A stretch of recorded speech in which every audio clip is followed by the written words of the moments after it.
Estimadas alumnas y alumnos, mi nombre es Carlos Martínez. Soy profesor de matemáticas y mi compañero maestro es Alejandro Sandoval. Bienvenidas y bienvenidos a una sesión más de Aprende en Casa 2, de la asignatura de Matemáticas primer grado de secundaria. Les agradecemos su atención y les aseguramos que esta sesión, al igual que las anteriores, estará llena de conocimiento y situaciones que pensamos les pueden ser interesantes. Sabemos que están ávidos de conocimiento, así que iniciamos. Hoy trabajaremos con fracciones, en especial resolveremos algunos problemas relacionados con el uso de la multiplicación, entre ellos la aplicación y la reducción. En efecto, seguimos confirmando a través del planteamiento de algunas situaciones que la utilidad de las fracciones en nuestra vida cotidiana es realmente importante y está presente más de lo que ustedes creen. Les recomendamos tener su cuaderno de notas y el material que a continuación enlistaremos para realizar las actividades propuestas. El material que utilizarán durante el desarrollo de esta sesión será el siguiente: cuaderno de matemáticas o puede ser hojas reutilizables, regla, lápiz, goma, colores, su libro de texto de la asignatura de matemáticas. En caso de que no cuenten con él, recuerden que tienen la opción de consultarlo en la página de Comisión Nacional de Libros de Texto Gratuito. Quisiera iniciar preguntándoles, ¿alguna vez han visto los dibujos planos o maquetas que usan los arquitectos? Se utilizan para representar a escala la dimensión o medidas reales de un edificio, una casa o el espacio a diseñar. En estos planos se incluyen las medidas de cada una de las partes que se van a construir o modificar, y para hacerlo necesitan conocer las medidas reales del espacio para después reproducirlas en su maqueta o plano a escala. La escala que más se utiliza por su practicidad es de 1 a 100, lo que significa que 1 centímetro en el plano o maqueta representa 100 centímetros, o bien 1 metro en medidas reales. La escala es utilizada para mantener la proporción y para saber con precisión las magnitudes del espacio para estudiar.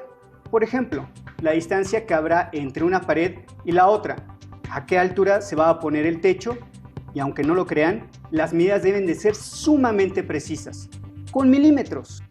Así es, existen diferentes tipos de planos y la precisión dependerá de su uso, ya que pueden ser usados únicamente para mostrar la distribución de un espacio, pero si fueran utilizados para una remodelación, ampliación o una construcción, la elaboración de los mismos debe de ser muy precisa, ya que si las medidas no son correctas, podría representar pérdidas económicas y problemas en la ejecución. Se tiene que detallar desde el ancho de las columnas hasta el tamaño de las ventanas. Ahora veamos cuál es la relación de esto con las fracciones y la multiplicación de las mismas.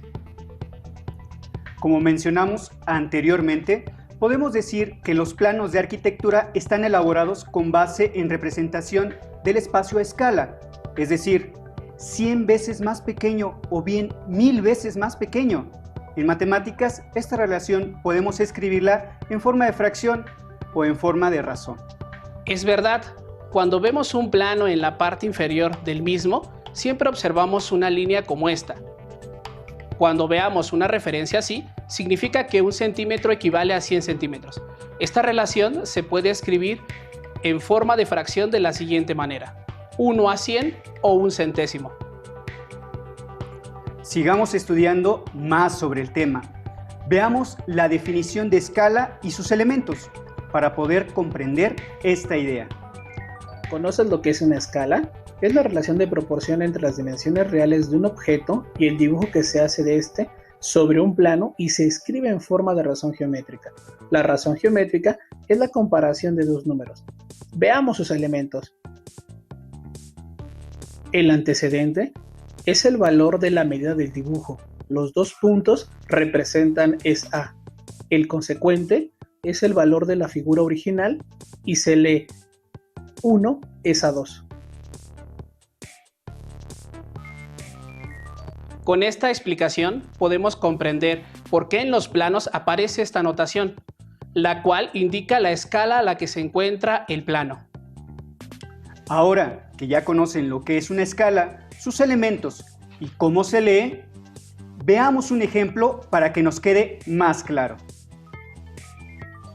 Veamos un ejemplo. Tenemos dos figuras. Una es la figura original y un dibujo de esta, y queremos conocer a qué escala se encuentra el dibujo de la figura original.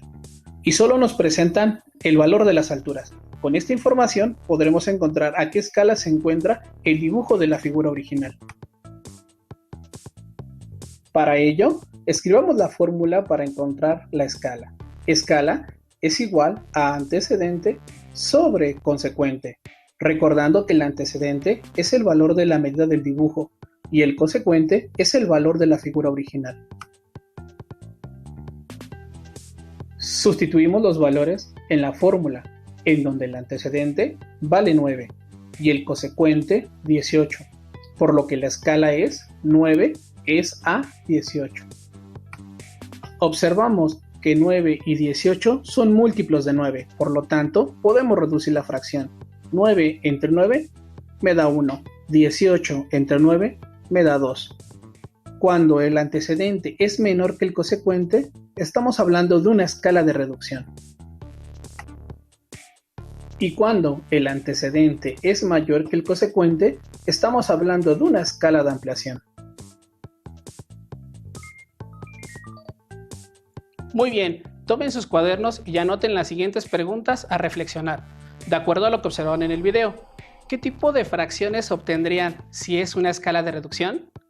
¿Qué tipo de fracción obtendrían si es una escala de ampliación?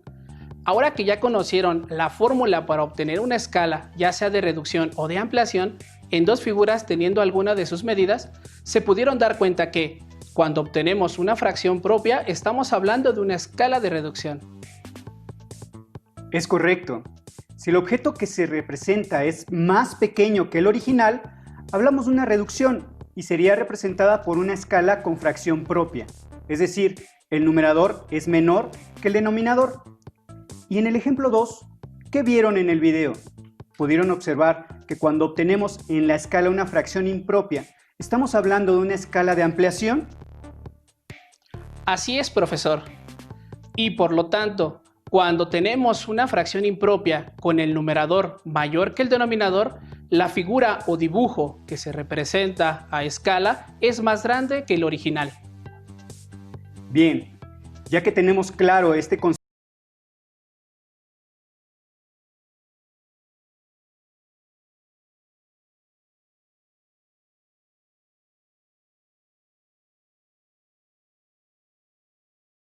atención, ya que después resolverán algunos ejercicios siguiendo el mismo procedimiento.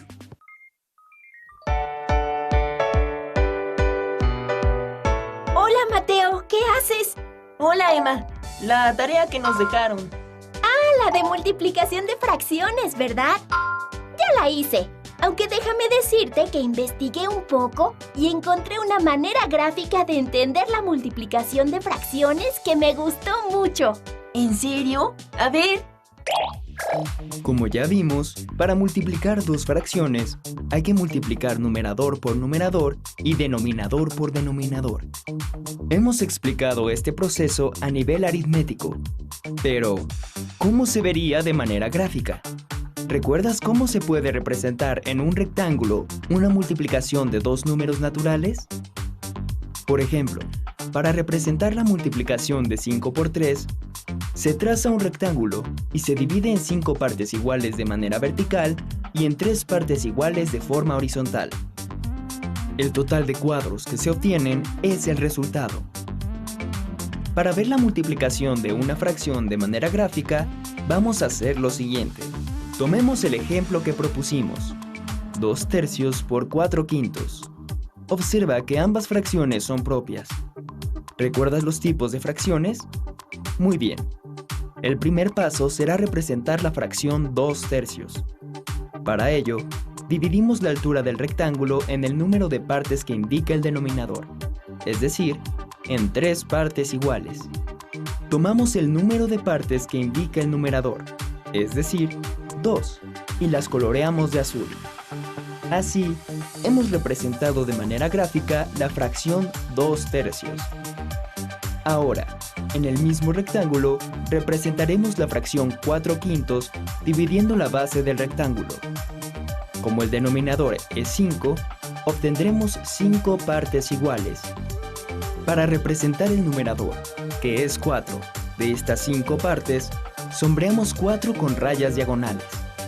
De acuerdo con la subdivisión que realizamos, podemos ver que el rectángulo quedó dividido en 15 partes. Ese número corresponde al resultado de multiplicar los denominadores. De estas partes, las que quedaron iluminadas de azul y sombreadas con rayas diagonales son 8. Ese número corresponde al resultado de multiplicar los numeradores. Este es un ejemplo de cómo podemos ver gráficamente una representación de la multiplicación de fracciones.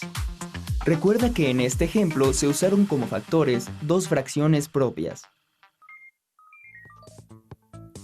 Como pudieron observar en el video, se realizó un producto de fracciones propias y su producto se obtiene multiplicando numerador por numerador y denominador por denominador.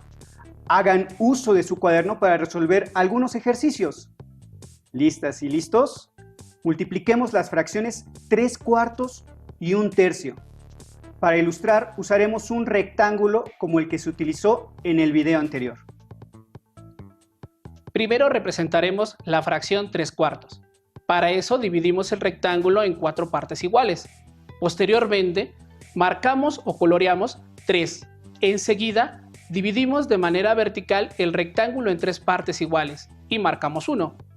¿En cuántas partes quedó dividido el rectángulo? Ese será el número que colorearemos en la parte del denominador.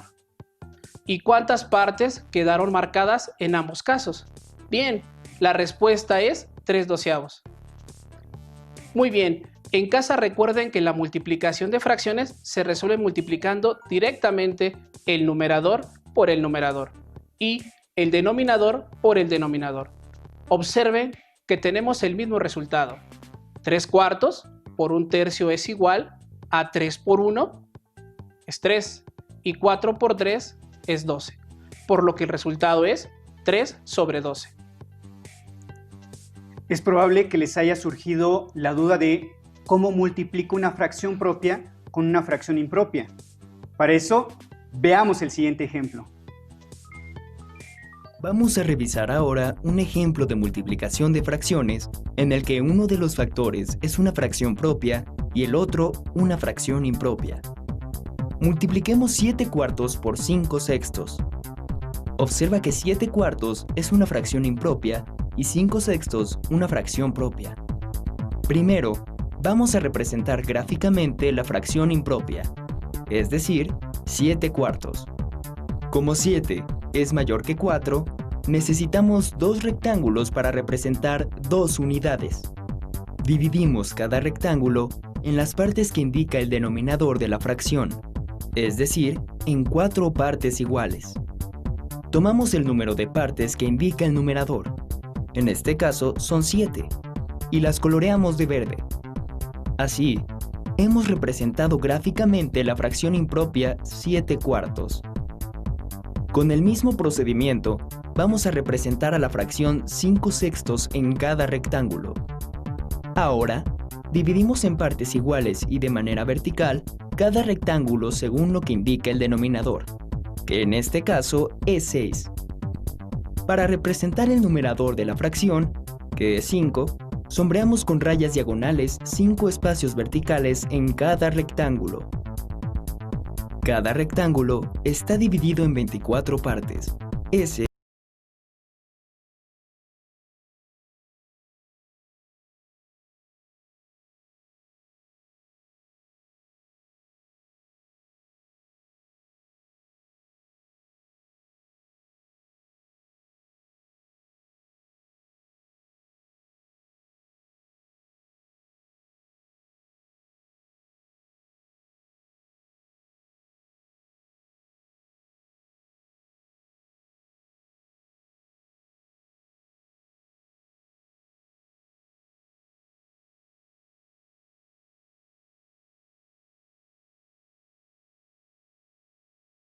Operación 7/4 por 2/5. Anotamos 7/4, lo que significa tener 2 enteros, ya que la fracción es impropia. Posteriormente, los dividimos en 4 partes iguales y en forma horizontal coloreamos 7 fragmentos. Posteriormente, para representar la fracción 2/5, dividimos ambos enteros en 5 partes iguales y sombreamos cada uno. 2 de las 5 columnas, contamos las partes marcadas con ambos colores y obtenemos 14/20. Repasemos. ¿Cuál es el algoritmo para resolver la multiplicación de fracciones? Así es, multiplicar directamente numerador por numerador y denominador por denominador. Ahora que ya sabemos qué es una escala y cómo realizar un producto de fracciones, anoten en sus cuadernos las siguientes preguntas para reflexionar. ¿Por qué las escalas están relacionadas con las fracciones? ¿Cómo podríamos construir una figura escala aplicando un producto de fracciones? Bien, contestaron, ¿verdad? Veamos, ¿por qué las escalas están relacionadas con las fracciones? Están relacionadas ya que su representación está determinada por una razón geométrica. ¿Lo recuerdan? La escala es igual a la relación entre el valor del antecedente entre el valor del consecuente, y en este caso se expresa con número decimal. ¿Y cómo podríamos construir una figura a escala aplicando un producto de fracciones? Para responder esta pregunta, usemos de ejemplo el siguiente ejercicio. El objetivo es calcular las medidas de una casa a partir de sus medidas originales, aplicando la escala de reducción. En su cuaderno, escriban las medidas del techo de la casa que veremos. ¿Tienen anotadas las medidas? Perfecto. Ahora, ¿cuál sería la medida de la altura del techo? Bien, para poder conocerla tenemos que obtener el producto de la medida con la escala, es decir, multiplicar la altura del techo, 7 medios, por la escala 1 medio. De este modo obtenemos como resultado 7 cuartos, para la medida del techo a escala. En la imagen podemos observar que la fracción 7 cuartos es la mitad de 7 medios. Veamos otra representación gráfica donde se observa cómo 7 cuartos es la mitad de 7 medios. Muy bien, ahora calculen la medida de las ventanas, como pueden ver, son circulares.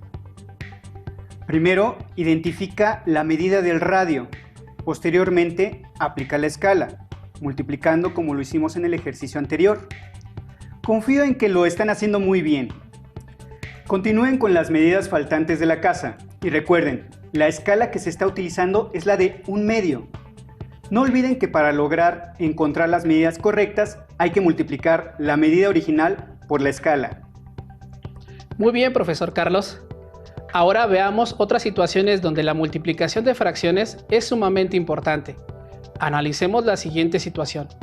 Al llegar a un establecimiento de alimentos, nos ofrecieron un recipiente, el cual nos indicaron tenía una capacidad de 1 entero 3/4 de litro de agua. Aunque por las marcas observamos que del líquido tienen únicamente 5/8 de su capacidad. La pregunta es, ¿qué cantidad de agua tendrá dentro? Probablemente ya estén imaginando que la operación que podemos hacer es una multiplicación. Esto lo sabemos porque si tuviéramos 2 botellas completas de agua de la misma capacidad y quisiéramos saber cuánta agua tenemos en total, únicamente multiplicaríamos por 2. Ahora, al calcular el resultado, el procedimiento es el mismo, es decir, multiplicar el valor total del recipiente por la fracción que tenemos. Aunque, ¿cómo efectuaremos su producto si tenemos un número mixto? Muy buena pregunta, Carlos. Seguro en casa ya saben cómo hacerlo. Recuerden que un número mixto es aquel que se compone de un número entero y una fracción. Por lo tanto, este número mixto puede ser representado como una fracción impropia. Así es, Alejandro. Y para reescribir el número mixto a fracción impropia, recuerden que debemos 6 enteros, 1 medio. Primero identificamos al número entero y la fracción propia. Posteriormente debemos multiplicar el número entero, que es el número 6, por el denominador, que es el número 2. Así tenemos que 6 por 2 es igual a 12. Ahora, a 12 le sumaremos el numerador, que es 1, y tenemos que el resultado es igual a 13, y el denominador seguirá siendo 2, por lo que la fracción impropia es 13 medios. ¡Listo! Después de convertir el número mixto a una fracción impropia, podremos realizar el producto de fracciones, como lo vimos anteriormente, multiplicando numerador por numerador y denominador por denominador. Vamos a responder entonces el problema del recipiente de agua. Como pueden observar, al convertir el número mixto un entero 3/4, obtenemos la fracción impropia 7/4. Ahora, esta fracción la multiplicaremos por la cantidad de agua que hay en el recipiente, 5/8, obteniendo el resultado de 35/32, o expresado en número mixto un entero 3/32. Genial. Entonces, multiplicando podemos obtener la cantidad de agua. Y por supuesto, esto sucede en contextos similares. En casa, tomen su cuaderno y trabajemos con las siguientes situaciones. Una caja dice contener 3/4 kilogramos de azúcar, pero solo tiene 1/5 de su capacidad. ¿Cuál será su contenido de azúcar? En mi fiesta de cumpleaños, compartí con mis amigos un pastel y me sobraron 3/5 partes. Al siguiente día, mi prima se comió la 1/4 parte de lo que sobró. ¿Qué fracción del total se comió ella? Tengo 60 botellas de agua de 1/4 de litro y quiero saber cuántos litros de agua tengo, ya que iremos a acampar por varios días. Bien, ahora que los tienen escritos, vamos a resolverlos. Problema 1. Una caja dice contener 3/4 kilogramos de azúcar, pero solo tiene 1/5 de su capacidad. ¿Cuál será su contenido de azúcar? Para resolverlo multiplicaremos los 3/4 de kilogramos de azúcar por la 1/5 parte de la capacidad, por lo que es 3 por 1 es igual a 3 y 4 por 5 es igual a 20. Así que el contenido de azúcar que tiene la caja es igual a 3/20. Problema 2. En mi fiesta de cumpleaños compartí con mis amigos un pastel y me sobraron 3/5 partes. Al día siguiente, mi prima se comió la 7ª parte de lo que sobró. ¿Qué fracción del total se comió ella? Para poder resolverlo, multiplicaremos las 3/5 partes que sobraron del pastel por la 7ª parte que se comió al día siguiente. Por lo que 3 por 1 es igual a 3 y 5 por 7 es igual a 35. Como resultado, la fracción de pastel que se comió mi prima fue de 3/35. Problema 3. Tengo 60 botellas de agua de 1/4 de litro y quiero saber cuántos litros de agua tengo, ya que iremos a acampar por varios días. Para resolverlo, multiplicaremos las 60 botellas. Recuerda que cuando multiplicas un número entero por una fracción, puedes colocar debajo del entero la unidad. Posteriormente, podemos ya multiplicar por la 1/4 parte de la capacidad de cada botella, por lo que 60 por 1 es igual a 60, y 1 por 4 es igual a 4, dándonos 60/4, que es igual a 15 enteros. De este modo, obtenemos 15 litros de agua como resultado. Para finalizar, ahora te presentamos las medidas que debiste obtener de la casa a escala. Compárenlas con las de ustedes para ratificar que estén correctas. Las medidas del radio de las ventanas a escala es 6 décimos. Como lo observaron, la multiplicación de fracciones es de utilidad, ya que podemos obtener escalas y resolver una inmensa cantidad de problemas de distintas situaciones. Ahora que ya trabajamos producto de fracciones en diversos contextos, nunca se olviden que al multiplicar fracciones se hace numerador por numerador y denominador por denominador.